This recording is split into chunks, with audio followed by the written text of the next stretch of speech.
i-appeal po nato si Jean katong appeal sa members sa grupo sa tig-ihap sa kolekta sa katedral. Appeal po siya, nataptan po siya sa COVID-19. Mga igsoon, atong isalig ang tanan sa Ginoo, siyang labaw nga nasayod, siya gamhanan, siya nahigugma kanato. Magsalig ta nga gamito niya ang iyahang gahom sa pagtabang nato.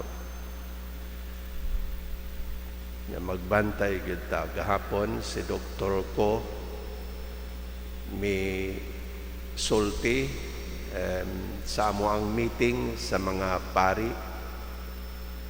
Unya mo ni ang iyang gisulti, bantay gyud ta, amping gyud ta na kanunay gyud ta nga magamit sa face mask, husto nga paggamit sa face mask.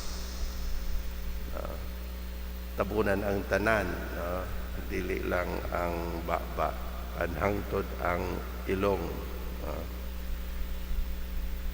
Likay sa mga parties, likay sa mga bangkete, na likay sa suroy. Ingon si doktor nga sagad kuhaon siya sponsor sa kasal, makigsabot yun siya nga sa seremonyas ra sa simbahan ra siya, dili na siya moadto sa bangkete. Yan po siya, dugay na kayong panahon nga wala siya makaadto sa Liplaza, sa Robinsons. Likay ang pagpangumpra nga daghang tao, ingon siya. Please, ingon siya, pagpabakuna na mo. Kaya ingon siya, sa nangamatay sa nasakit o COVID, kadaghanan, mga walay bakuna. Sa ayaw mo kahandlok, ingon siya, ayaw mo kahandlok anang sumbi-sumbi.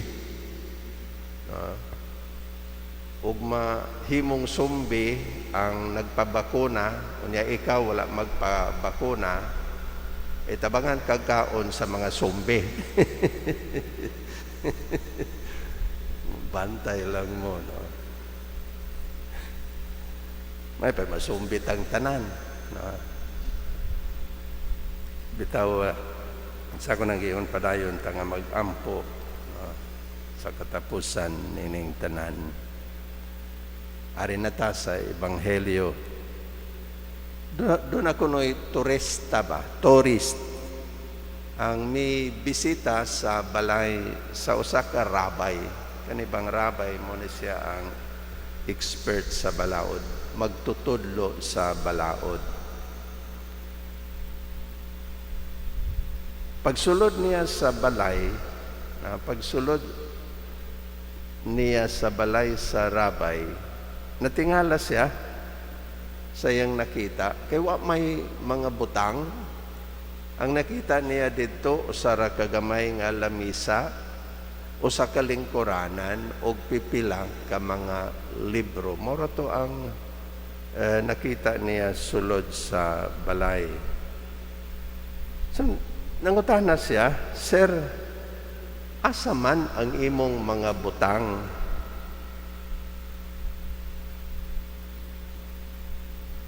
Ingon ang rabay sa pagtubag, ikaw, asa man pod ang imong mga butang?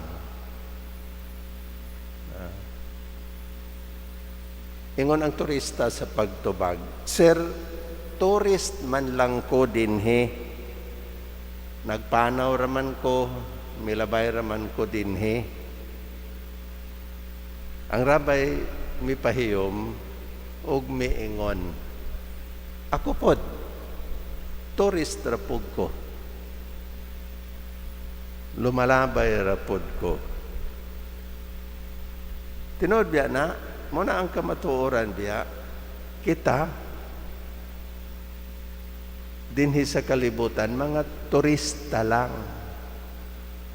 nagpanaw lang ta dinhi, ang ato ang tinuod nga puloy anan ang langit. Ang ebanghelyo karon nagdapit kanato sa pagpamalandong nga si Jesus muanhi mubalik sa pag-anhi na kundili man sa katapusan sa kalibutan, sa katapusan sa atong kinabuhi diri sa kalibutan. Kanus ani mahitabo, wala ta masayod, wala ta mahibalo. Ug mamanggani nga ang atong Ginoong Kristo diha sa ebanghelyo karon nagdapit kanato sa pagpangandam. Dili pangandam nga material, dili pangandam nga physical. Istoryahan taman mo atong akong experience sa San Carlos City. Dihay ni hangyo sa baryo nga akong misahan, dihay ni hangyo nga kung pwede makapangumpisal, makapangalawat. So man sa misa, hapit ko sa iyang balay. Kanya, siya ang nagpuyo. Pagsaka nako, nakita nako ning lungon dito sa atop, dito sa Sibay ba na itawag ana. Yung kululakin sa manang lungon. Siya ako na, padre. Gaandam ragod kong daan. Pagkasunod, Domingo, nihapit na po ko kay hangyo man nga mukalawat kada Domingo, nihapit na po ko niya. Nakita na ko siya dito sa hagdanan, nagpasaw og baboy. Siya nga, Lola, gahago pag yung kaana. Siya, padre, naibalubya ka, mamatay ka din sa amo, ug walay ihaw, wala may mo anha.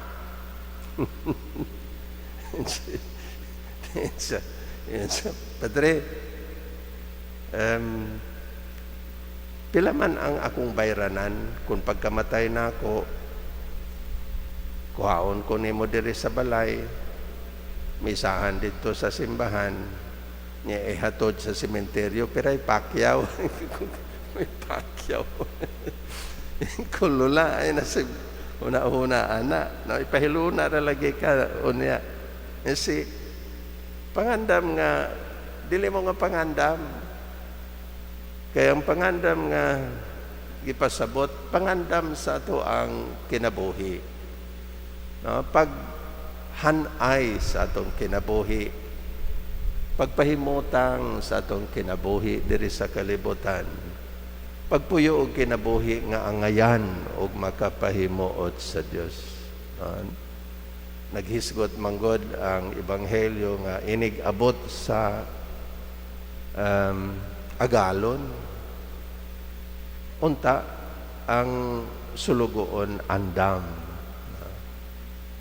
Ug mao kana ang ato ang tinguhaon nga maangkon o makabot. Pag-andam sa atong kinabuhi, pagpuyo o kinabuhi ang ngayan, aron inig-abot sa ato ang panahon. Inig-abot sa ato ang kamatayon, kay mo manay labing siguro. Andam kita nga muatubang sa atong magbubuhat, paghatag o hikay report yun sa nato sa pagpuyo ang ato ang kinabuhi. Kay hukman man ta sumala sa matang sa kinabuhi nga ato ang gipuy-an dinhi sa kalibutan karon. Atong iampo katong mga igsuon nato nga nangamatay nga wala tawon makapangandam. Panpara nato nga buhi pa, naapatay gitagaan ta og panahon.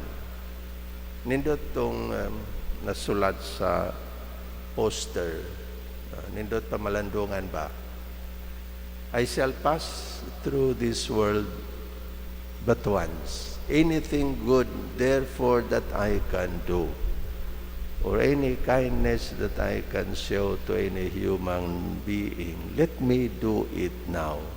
Let me not defer it or neglect it, for I shall not pass this way again.